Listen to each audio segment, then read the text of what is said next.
Hello guys, welcome back to Sociology classes, BA Part 3rd, Sociology, second paper. Today our topic is Phenomenological Perspective. Okay, प्रघटना शास्त्रीय परिप्रेक्ष्य. So let's we start this video on this topic. प्रघटना शास्त्रीय परिप्रेक्ष्य. Okay, समाजशास्त्रीय अध्ययनों के लिए प्रघटना शास्त्रीय परिप्रेक्ष्य को प्रत्यक्षवादी पद्धति से भिन्न एक दूसरे विकल्प के रूप में देखा जाता है. ओके, इस परिप्रेक्ष्य के अनुसार प्राकृतिक तथा सामाजिक विज्ञानों की अध्ययन वस्तु के बीच अनेक आधारभूत भिन्नताएं हैं. वास्तव में प्राकृतिक विज्ञानों का संबंध पदार्थ मैटर के अध्ययन से होता है. ओके, जिसे प्रत्यक्ष रूप से देखा जा सकता है. ओके, यदि हम अंग्रेजी के शब्द फिनोमिनोलॉजी की व्युत्पत्ति पर विचार करें, ओके, तो क्या होगा? व्युत्पत्ति पर विचार करें तो यह दो शब्दों फिनामई तथा लॉगस के मेल से बना है. फिनामई का अर्थ क्या है? दिखाई देना. क्या अर्थ है? फिनामई का अर्थ क्या है? दिखाई देना या प्रकट होना, जबकि लॉगस का अर्थ है तर्कपूर्ण अध्ययन से. ओके,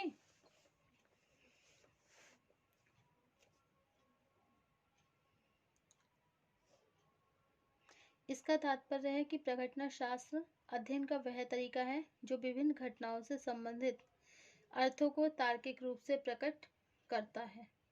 ओके, एक विशेष ज्ञान को अतीत में किस तरह प्रस्तुत किया गया है यह जानना उतना महत्वपूर्ण नहीं है जितना कि यह समझना कि मानव मस्तिष्क कैसे काम करता है. ओके, तथा व्यक्ति जिस अर्थ को लेकर अपनी भिन्न क्रियाएं करता है उसके व्यवहार उन अर्थों में किस तरह प्रभावित होते हैं. फेनोमेनोलॉजी शब्द का प्रयोग सबसे पहले प्रसिद्ध विचारक हीगल ने अपनी पुस्तक फेनोमेनोलॉजी ऑफ माइंड में किया था, किंतु इसे सामाजिक अनुसंधान की एक पद्धति के रूप में विकसित करने का काम जर्मन विद्वान एडमंड हस्सल ने किया. उन्होंने यह स्पष्ट किया कि विभिन्न घटनाओं से संबंधित व्यक्तिगत चेतना की खोज ही प्रघटना शास्त्रीय दृष्टिकोण है. 20वीं सेंचुरी में जिन विद्वानों ने प्रघटना शास्त्र को विकसित करने में योगदान किया उन्हें मैक्स सेलर, अल्फ्रेड शूज, Martin Heidegger, Maurice Ponty. Husserl के शिष्य अल्फ्रेड शूज ने इसके उपयोग पर विशेष बल दिया, जबकि अमेरिका ने इस पद्धति को विकसित करने में जॉर्ज संतियाना का योगदान प्रमुख माना जाता है. ओके, अनेक व्यक्ति ऐसा समझते हैं कि प्रघटना शास्त्र तथा अनुभववाद एम्पायरिसिज्म में कोई अंतर नहीं है. आनुभविक अध्ययन के द्वारा हम वस्तुनिष्ठ रूप से विभिन्न घटनाओं को देखकर उनकी उसी रूप में विवेचना करते हैं जैसे कि वो वास्तव में है. इसके विपरीत हस्सल ने प्रघटना शास्त्र को अध्ययन की एक गैर आनुभविक नॉन एम्पायरिकल विधि मानते हुए इसे घटना के वर्णन की एक विधि के रूप में स्पष्ट किया है. इसका कारण यह है कि बहुत सी सामाजिक घटनाएं और तथ्य इस तरह के होते हैं जिनका आनुभविक आधार पर अध्ययन और परीक्षण नहीं किया जा सकता. ओके, हस्सल ने स्पष्ट किया है कि अनुभववाद की सबसे बड़ी समस्या यह है कि इससे हम यह मानकर चलते हैं कि जो कुछ हमें ऊपर से दिखाई दे रहा है वही यथार्थ है और उसी के आधार पर घटना का वैज्ञानिक विवेचन किया जा सकता है. ओके, इसके विपरीत वास्तविकता यह है कि प्रघटना शास्त्र में यथार्थ की जानकारी घटना के अर्थ के साथ तर्क पर भी आधारित होती है. समाजशास्त्रीय अध्ययन में प्रघटना शास्त्रीय दृष्टिकोण के उपयोग पर हसल के शिष्य अल्फ्रेड शूज ने विशेष बल दिया है। इस संबंध में उन्होंने अपनी पुस्तक phenomenology of the society world में प्रघटना शास्त्रीय दृष्टिकोण को एक ऐसी कड़ी के रूप में स्पष्ट किया जो दर्शन शास्त्र और समाजशास्त्र को एक दूसरे से जोड़ती है। उन्होंने यह माना कि व्यक्ति ही समाज की रचना करते हैं, अतः समाजशास्त्रीय अध्ययन का कार्य यह ज्ञात करना है। क्या ज्ञात करना है? कि विभिन्न व्यक्ति और समूह उन तथ्यों और व्यवहारों की रचना किस प्रकार करते हैं, ओके, जिनका संबंध हमारे दैनिक जीवन से होता है। शूज ने सामाजिक विश्व की विस्तार से विवेचना करते हुए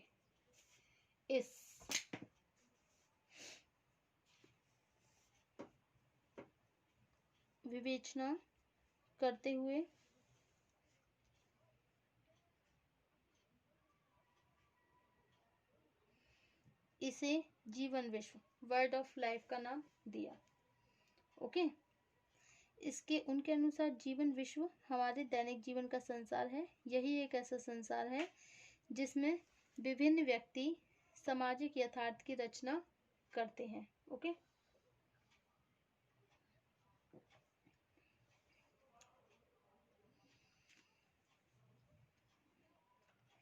साथ ही उन सामाजिक और सांस्कृतिक विशेषताओं से प्रभावित होते हैं जिनकी रचना उनके पूर्वजों के द्वारा की गई, ओके।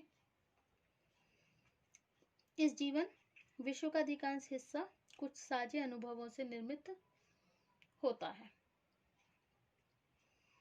व्यक्ति समाज की रचना कैसे करते हैं, इसके लिए शूज ने सामाजिक प्रक्रियाओं को समझने पर बल दिया, ओके, जिनका संबंध विभिन्न क्रियाएं और व्यवहार करने वाले लोगों के दृष्टिकोण और एक विशेष अर्थ में होता है, ओके।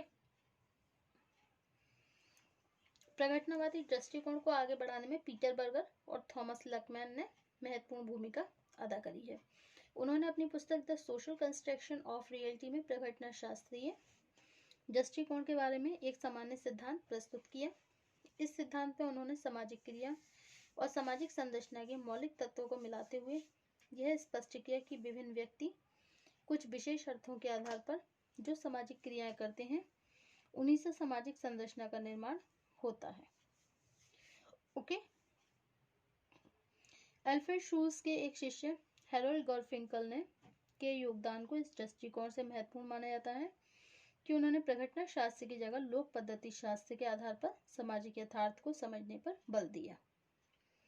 यह सच है कि प्रघटना शास्त्र तथा लोक पद्धति शास्त्र के दृष्टिकोण में कुछ अंतर है, लेकिन यह दोनों एक दूसरे से ही संबंधित है। प्रघटना शास्त्रीय अध्ययन जहां व्यक्तियों की चेतना पर आधारित विभिन्न सामाजिक संरचनाओं के अध्ययन पर बल देते हैं, वहीं लोक पद्धति शास्त्र एक ऐसा परिप्रेक्ष्य है जिसके अंतर्गत विभिन्न मानवीय क्रियाओं का अध्ययन एक विशेष सामाजिक ताने बाने के अंतर्गत होता है। दूसरे शब्दों में लोक पद्धति शास्त्र की रुचि सामाजिक घटनाओं को समझने के स्वयं सामाजिक संरचना को समझने में नहीं होती, मतलब सामाजिक घटनाओं को समझने के लिए स्वयं सामाजिक संरचना को समझने में नहीं होती है, ओके, बल्कि इसके द्वारा यह समझने का प्रयत्न किया जाता है कि प्रतिदिन के जीवन में सामाजिक संरचनाओं की रचना किस तरह होती है, ओके। इस प्रकार गारफिंकल ने प्रघटना शास्त्रीय परिप्रेक्ष्य को लोक पद्धति शास्त्रीय परिप्रेक्ष्य के रूप में प्रस्तुत करके लगभग उसी तरह सामाजिक यथार्थ का अध्ययन करने पर बल दिया, जिसकी योजना हसल और शूज ने प्रस्तुत की थी, ओके। अब है प्रघटना शास्त्र और प्रत्यक्षवाद में अंतर। प्रघटना शास्त्र तथा प्रत्यक्षवाद में अंतर।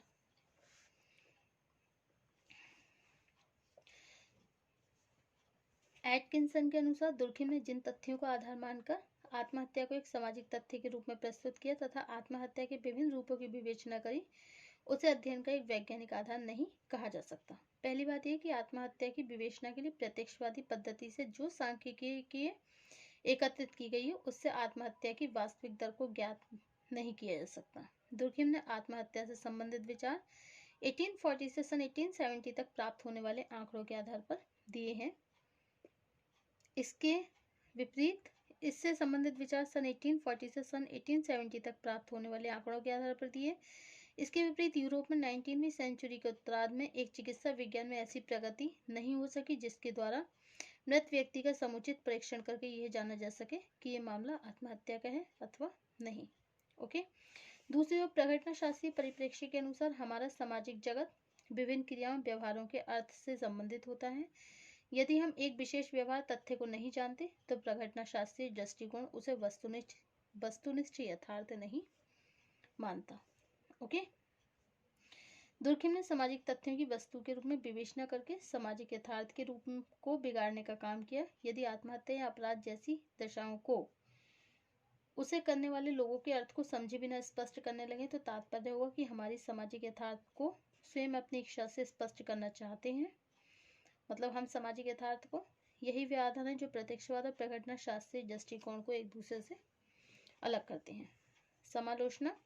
यह सच है कि 1960 दशक में अध्ययन की एक पद्धति के रूप में प्रघटना शास्त्रीय दृष्टिकोण को आधार बनाकर बहुत से समाजशास्त्री अध्ययन करें, लेकिन धीरे धीरे अध्ययन की इस पद्धति का महत्व कम होने लगा और प्रघटना शास्त्र की कार्यप्रणाली और इसके द्वारा सामाजिक यथार्थ के अध्ययन के बारे में जो प्रश्न उठाए गए उन्हें निम्नांकित रूप से समझकर इस दृष्टिकोण की कमी को समझा जा सकता है।